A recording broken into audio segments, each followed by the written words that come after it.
Selamat datang di channel Buku Paket, tempat belajar menjadi pintar. Jangan lupa untuk subscribe karena subscribe itu gratis.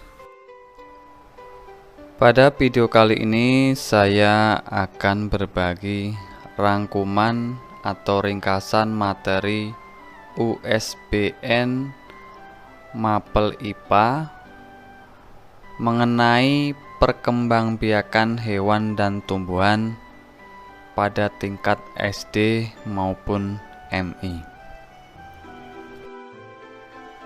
Kita mulai yang pertama, perkembangbiakan hewan.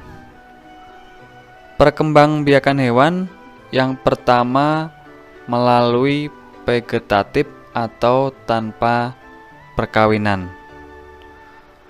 Perkembangbiakan vegetatif atau tanpa perkawinan ini terbagi menjadi dua cara. Yang pertama dengan cara bertunas. Adapun ciri-ciri dari perkembangbiakan vegetatif dengan cara bertunas, tumbuh menjadi individu baru. Kemudian contohnya hidra dan ubur-ubur. Ini untuk yang fase atau dengan cara bertunas. Kemudian yang kedua dengan cara fragmentasi. Cirinya tubuh dapat terfragmentasi atau terpotong-potong kemudian membentuk individu baru. Dan contohnya cacing pipih dan cacing pita. Jadi secara vegetatif atau tanpa perkawinan, perkembangbiakan hewan itu terbagi menjadi dua. Yang pertama dengan cara bertunas dan yang kedua dengan cara fragmentasi. Selanjutnya untuk yang kedua dengan cara generatif atau melalui perkawinan terbagi menjadi tiga. Yang pertama ovipar atau dengan cara bertelur. Adapun ciri-cirinya, hewan tersebut bertelur dan pembuahan secara internal dan eksternal. Secara internal, contohnya golongan atau kelompok reptil dan burung. Kemudian untuk yang eksternal itu kelompok ikan dan amfibi.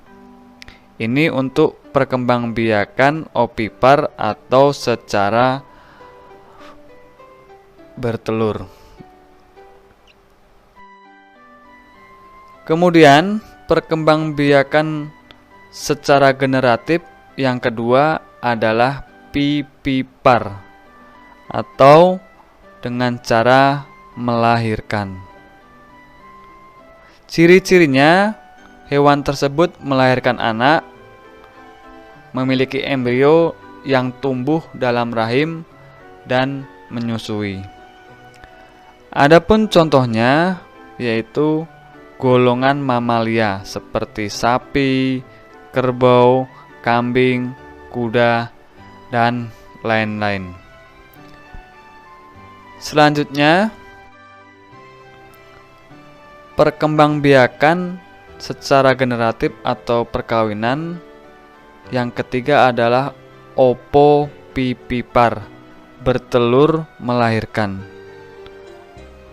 Adapun cirinya, telur menetas dalam tubuh induk, lalu individu baru keluar dari tubuh induk seperti halnya melahirkan.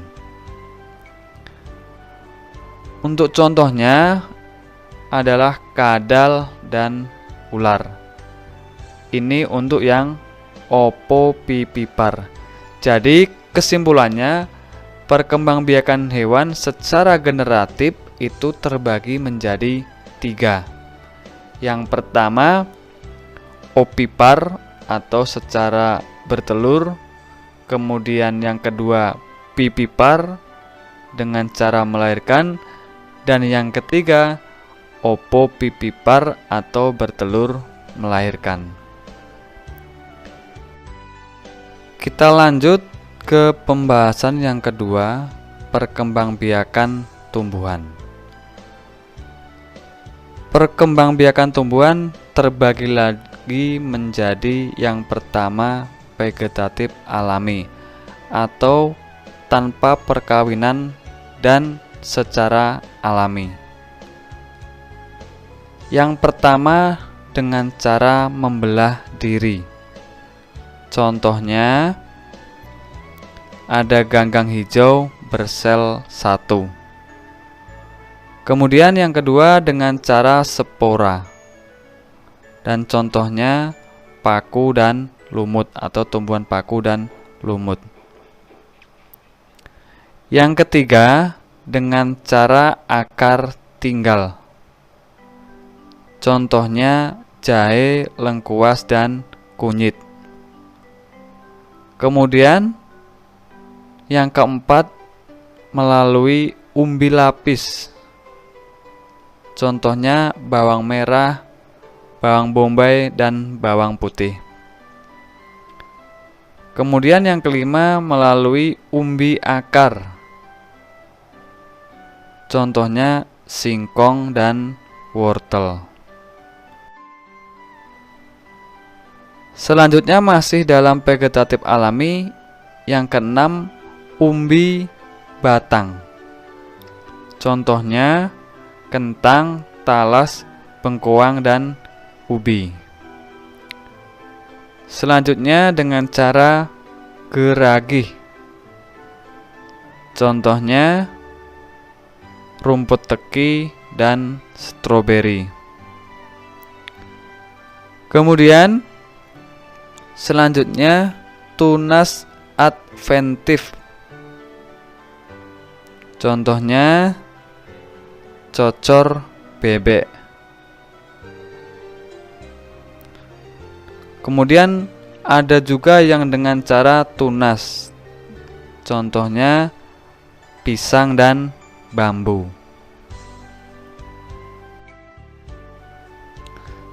Sama halnya dengan hewan, perkembangbiakan tumbuhan juga terbagi menjadi dua. Yang kedua, bagi tumbuhan adalah vegetatif buatan. Tadi yang pertama vegetatif alami, yang kedua dengan cara vegetatif buatan. Caranya dengan okulasi. Apa itu okulasi? Okulasi itu adalah dengan sistem menempel. Contohnya pohon rambutan, durian, dan mangga. Ini bisa dikembangbiakan dengan cara okulasi atau menempel. Kemudian yang kedua dengan cara mengenten. Mengenten artinya menyambungkan atau menyambung. Dan contoh tumbuhannya adalah durian, kopi, dan mangga. Selanjutnya ada cara merunduk. Contohnya ada apel dan alamanda. Kemudian ada juga yang melalui stek daun. Contohnya cocor bebek dan begonia.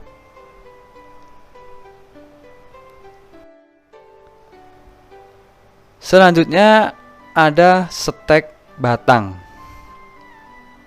Contohnya ketela pohon dan sirih. Ada juga yang melalui cangkok. Contohnya rambutan, jambu, dan mangga. Jadi kesimpulannya, Perkembangbiakan hewan itu terbagi menjadi dua. Yang pertama secara vegetatif atau tanpa perkawinan dengan cara bertunas dan fragmentasi. Kemudian yang kedua secara generatif atau melalui perkawinan. Ada tiga, yaitu ovipar atau dengan cara bertelur, vivipar dengan cara melahirkan, dan ovovivipar atau dengan cara bertelur melahirkan. Kesimpulan selanjutnya adalah perkembangbiakan tumbuhan terbagi menjadi dua. Yang pertama, vegetatif alami dengan cara spora, akar tinggal, umbi lapis, umbi akar, umbi batang, geragih, tunas, dan tunas adventif. Kemudian yang kedua dengan cara vegetatif buatan.